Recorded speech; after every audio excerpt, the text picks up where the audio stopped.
Bismillahirrahmanirrahim. Assalamualaikum warahmatullahi wabarakatuh. Saya Putri Handayani, Pak. Baiklah, di sini saya akan mencoba menjawab soal UTS. Nah, soal pertamanya itu adalah sebutkan dan jelaskan teori dari sosiologi keluarga ini. Nah, ada terdapat 4 teori dari sosiologi keluarga. Adapun teori yang pertama itu adalah teori struktural fungsional. Nah, struktural fungsional ini sudah ada semenjak adanya keluarga-keluarga di Indonesia gitu. Tetapi teori ini lebih menekankan kepada bahwa tiap-tiap anggota itu mempunyai peran dan fungsinya dalam keluarga itu, dalam dia menjalankan kehidupannya. Nah, secara garis besar misalkannya ayah itu sebagai breadwinner atau sebagai pencari nafkah, sedangkan ibu itu sebagai penjaga anak-anaknya gitu. Nah, peranan yang dimaksud di sini ini adalah untuk aktivitas atau untuk alokasi yang mereka lakukan di dalam keluarganya gitu. Nah, adapun tujuan dari teori struktural fungsional ini adalah itu untuk membangun suatu sistem sosial, membangun struktur sosial melalui pengkajian gitu terhadap pola hubungan yang berfungsi antara individu dengan individu atau kelompok dengan kelompok. Nah, itu yang disebut dengan teori struktural fungsional. Ada pun teori yang kedua adalah teori konflik. Nah, teori konflik ini muncul karena adanya teori struktural fungsional tadi. Nah, jadi teori ini muncul karena ketidakpuasan terhadap teori struktural fungsional. Nah, teori ini lebih menitikberatkan pada asal usul terjadinya suatu aturan atau tata tertib gitu. Nah, dengan demikian dapat disimpulkan bahwa teori konflik ini adalah fenomena sosial biasa dan merupakan kenyataan bagi masyarakat yang terlibat di dalamnya gitu. Itu yang disebut dengan teori konflik. Namun teori ini tidak menguntungkan bagi anak-anak dalam pengasuhan anak-anak. Nah, dapat disimpulkan bahwa peranan ibu itu sangat dibutuhkan bagi perkembangan emosional anaknya gitu. Nah, adapun teori yang ketiga itu adalah teori interaksionalisme simbolik. Nah, di sini dipandang bahwa teori ini bahwa makhluk adalah pembuat atau sebagai produsen simbol gitu. Nah, sedangkan teori ini tuh memiliki substansi bahwa bermasyarakat itu terbentuk melalui proses interaksi dengan komunikasi gitu antara individu atau antara kelompok yang menggunakan simbol-simbol yang ada maknanya. Nah, itu salah satu teori simbolik gitu. Nah, sedangkan interaksi simbolik ini digunakan dalam mengkaji keluarga melalui perspektif sosial yang bersifat psikologi. Dan inti pandangan dari interaksi simbolik dalam keluarga itu adalah bahwa keluarga itu dipandang sebagai fenomena sosial yang berskala pendek dan tidak menghubungkan dengan masyarakat yang secara luas gitu. Jadi karena lebih menekankan kepada bahwa perhatian dinamika interan keluarganya gitu. Itu yang disebut dengan interaksi simbolik. Nah, sedangkan teori yang keempat itu adalah teori gender. Nah, teori gender ini bukan gender berdasarkan apa yang kita dilahirkan atau bukan berdasarkan apa yang kita miliki, tetapi lebih berdasarkan kepada perilaku, berdasarkan apa yang kita tampilkan. Itu yang dimaksud dengan teori gender di sini. Nah, kajian gender ini lebih memperhatikan pada aspek maskulinitas atau pada aspek seseorang gitu. Dan teori gender ini adalah perbedaan peran, fungsi, tanggung jawab pada laki-laki dan perempuan. Nah, jadi adapun yang disebut dengan keadilan gender itu berarti suatu proses dan perlakuan adil terhadap perempuan dan laki-laki. Sedangkan yang dimaksud dengan kesetaraan gender itu adalah kesamaan kondisi baik bagi laki-laki atau perempuan untuk memperoleh kesempatan atas hak-haknya sebagai manusia. Itu disebut dengan teori gender. Mungkin itu jawaban yang pertama. Nah, adapun soal yang kedua adalah bahwa setiap keluarga itu memiliki fungsi-fungsi gitu. Nah, coba jelaskan gitu. Nah, ada beberapa fungsi dari keluarga itu sendiri. Nah, adapun fungsi pertama itu adalah fungsi keagamaan gitu. Nah, pada fungsi keagamaan ini lebih mendorong setiap keluarga itu ke arah yang lebih religius gitu, ke arah insan-insan yang lebih bertakwa kepada Allah. Nah, jika fungsi keagamaan ini bisa dijalankan dengan baik, maka nanti setiap keluarganya itu akan mampu dengan sendirinya itu menuntun dirinya ke arah yang lebih baik, yang sesuai dengan jalan yang ditentukan oleh Tuhan Yang Maha Kuasa. Itu fungsi dari keagamaan yang pertama. Adapun fungsi yang kedua itu adalah fungsi sosial budaya. Nah, pada fungsi sosial budaya ini lebih menjelaskan bahwa setiap keluarga itu mampu mewariskan budaya-budaya yang ada di setiap anggota keluarga tersebut gitu. Dan ketika dia mampu mewariskan dan memelihara budaya tersebut, dia bisa mengajarkan kepada anak-anaknya, maka dengan sendirinya budaya sosial tersebut akan bisa lebih dilestarikan gitu. Nah, itu yang kedua, fungsi sosial budaya. Dan yang ketiga itu adalah fungsi cinta dan kasih. Nah, pada fungsi ini dalam keluarga itu, dalam hubungan keluarga itu, pasti yang menjadi keluarga itu lebih kokoh pasti dengan adanya fungsi cinta dan kasih, yang memberikan kasih sayang antara satu dengan yang lainnya gitu. Nah, keluarga pada dasarnya itu menjadi tempat untuk memberi dan saling menerima cinta dan kasih tersebut gitu. Nah, jika perwujudan fungsi cinta dan kasih ini telah ada, nah itu akan menimbulkan bagaimana seseorang orang tua itu akan berlaku adil antara anak-anaknya gitu. Dan selanjutnya fungsi yang keempat adalah fungsi perlindungan atau proteksi gitu.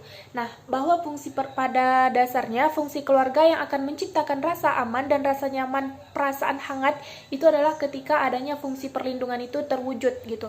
Nah, pada dasarnya hubungan kasih sayang antara hubungan afeksi adalah faktor yang sangat berpengaruh untuk menimbulkan rasa aman dan rasa nyaman dalam perkembangan anak tersebut. Lalu fungsi yang selanjutnya itu ada dengan fungsi reproduksi. Nah, pada fungsi ini merupakan cara bagaimana keluarga itu untuk melanjutkan generasinya dengan mendapatkan keturunan-keturunan dan memang perlu termasuk dalam rencana agar keseimbangan internalnya itu terjaga gitu. Nah, fungsi ini sangat berpengaruh terhadap kelangsungan hidup dan dalam masyarakat itu sendiri gitu. Dan yang selanjutnya itu ada fungsi sosialisasi atau pendidikan, bahwa fungsi ini adalah fungsi yang pada dasarnya ada dalam keluarga gitu.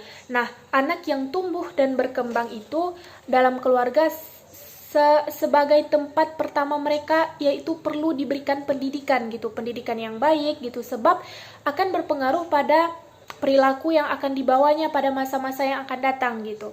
Dan fungsi ini bersifat dinamis. Selanjutnya ada fungsi ekonomi, bahwa pada fungsi ekonomi ini adalah merupakan salah satu faktor pendukung untuk keluarga itu menjadi lebih mandiri.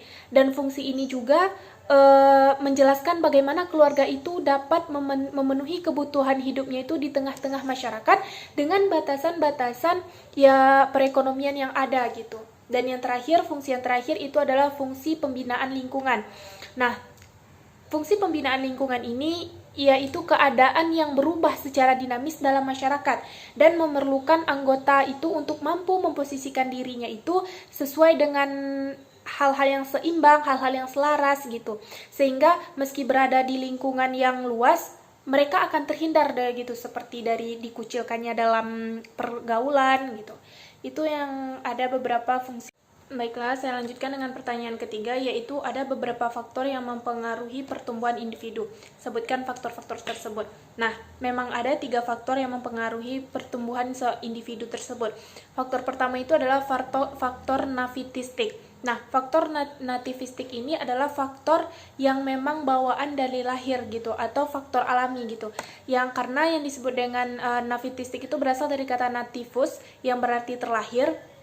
Nah, teori nativistik ini meyakini bahwa proses perkembangan individu itu ditentukan oleh faktor-faktor yang memang bawaan dia sejak lahir gitu.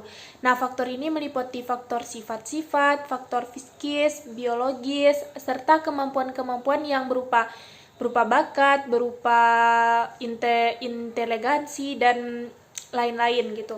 Nah, faktor inilah yang dipercaya menentukan hasil perkembangan anak di kemudian hari. Nah, jika suatu individu itu cerdas bawaannya sejak lahir, maka di kemudian hari individu tersebut akan cerdas pula gitu, karena memang bawaannya sejak lahir adalah cerdas, dan begitu pula sebaliknya. Nah, itu yang disebut dengan faktor nativistik. Yang kedua ada faktor empiristik. Nah, faktor empiristik ini adalah faktor yang dikarenakan karena usaha atau hasil kerja keras gitu. Faktor empiristik ini dikemukakan oleh suatu pemikiran yaitu John Locke. John Locke dia mengatakan bahwa latar belakang dari teori ini yaitu mengabaikan teori nafistik. Dia tidak mendukung teori nafistik, tetapi dia lebih cenderung kepada teori bahwa seseorang itu akan bisa berpotensi atau individu itu akan berkembang dengan hasil pengalamannya, dengan hasil kerja kerasnya, dengan hasil lingkungan yang ada di sekitarnya, baik itu pendidikan dan segala macam, bukan dari bakat atau dari dia sejak lahir gitu. Nah, doktrin teori empiristik ini yaitu yang paling terkenal adalah yang berupa tabula rasa, yang berarti bahwa manusia itu dilahirkan seperti kertas putih, masih kosong. Jadi peranan pendidikan itu atau peranan lingkungan itu atau peranan kerja keras itu sangat penting dalam membentuk atau menumbuhi suatu perkembangan individu gitu. Jadi tidak ada hubungannya dengan kelahiran atau alami gitu. Nah, dalam ilmu pendidikan bahwa teori empiristik ini disebut dengan optimis pedagonis, bahwa hal tersebut terlihat dari asumsi bahwa teori ini menganggap faktor lingkungan itu dan pendidikan itu mendapat menjadikan anak atau individu itu berkembang atau bertumbuh sesuai dengan yang diinginkan gitu. Jadi lebih ke faktor lingkungan, pendidikan, bukan dari lebih ke kerja keras, usaha gitu. Itu yang disebut dengan faktor empiristik. Dan yang terakhir adalah faktor konvergensi. Bahwa faktor konvergensi ini adalah gabungan dari teori nafistik atau faktor nafistik dan faktor empiristik gitu. Dan teori ini menggabungkan unsur bakat dan unsur kerja keras gitu, atau unsur kerja keras atau unsur hasil usahanya gitu. Nah, kedua unsur tersebut dinilai saling memiliki pengaruh dalam proses perkembangan individu. Nah, teori ini dipelopori oleh William Stern gitu.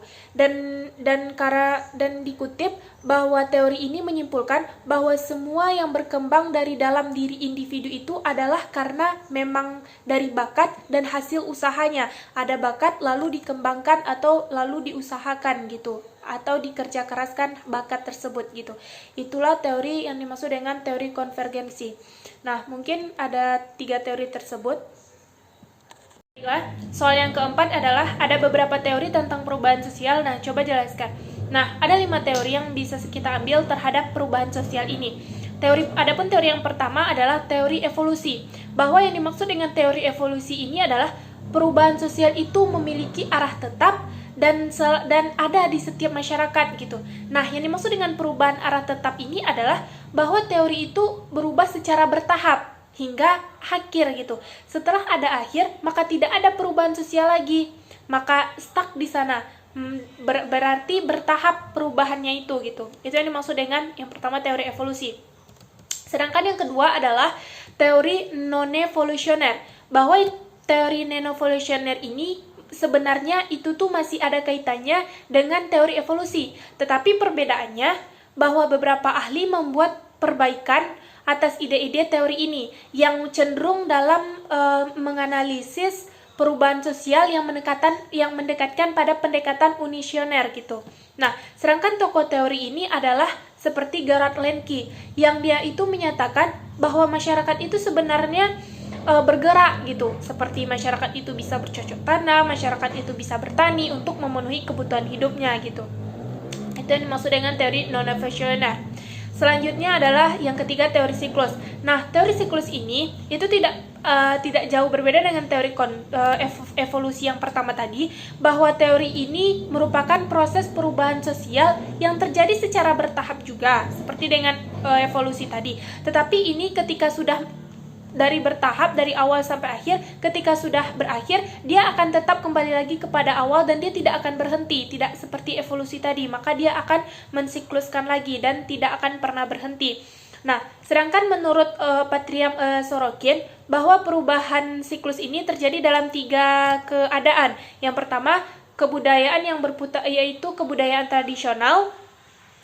Yang kedua itu kebudayaan idealitis, dan yang ketiga itu kebudayaan sensasi. Itu menurut Patrium Sorokin tentang teori siklus. Selanjutnya, teori fungsionalis. Nah, teori fungsionalis ini menjelaskan bahwa perubahan sosial itu merupakan sesuatu yang konstan gitu dan tidak memerlukan kejelasan lagi gitu.